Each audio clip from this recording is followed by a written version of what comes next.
I'm Katie, and this video is going to be all about slow decorating, both what it is and why it is perfect for you if you are trying to decorate your home on a budget and you don't know where to start. So if you're like me, when you first start decorating a house, especially a new space, you'll feel pulled by a lot of trends, by what's popular right now.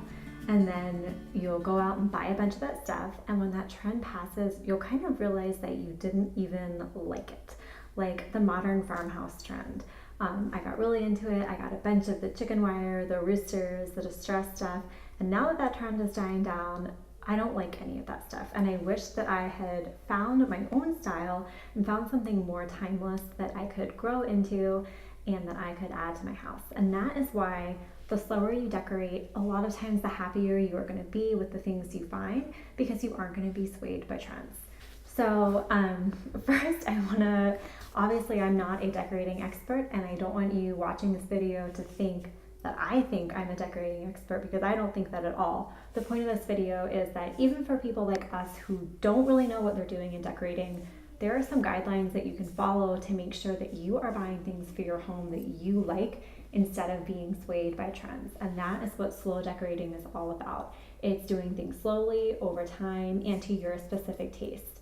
And in the end, that is going to give you a really authentic, collected look to your home, because it is collected and it is authentic. It's things that you like that you've gathered up over time. So there's really like 5 main things that you want to keep in mind when you are thinking of the idea of slow decorating. The first one is that you want to find your style. And that doesn't mean whatever the trend of the moment is. It's something that you really identify with. And the best way to do that is to look at inspiration pictures. Magazines are good for this, but since they're kind of dying, Pinterest is probably the best source. And you don't want to overthink it. You don't want to look at pictures and say, oh, I like that couch, I like those curtains, you just want to go on the overall feel of the picture. I like that, I like that, I like that. And then quickly save things. And then once you've amassed a big enough collection, you want to look at that collection as a whole and think, what do they have in common? What is the feel of these rooms? And how can I pull that out and apply it to my style? So you'll want to pick maybe 2 or 3 guiding words that you are really going to use to define your style, like cozy, country, modern, light, bright, colorful, things like that. And then really firmly keep that in your mind. And from then on, those words are going to guide you when you buy things for your home. The second thing that will really help is finding a defined color scheme. You're going to have about 4 main colors and maybe 5 accent colors, something like that in your color scheme. Most people are going to have neutrals as their main colors and then more colorful colors as their accent colors.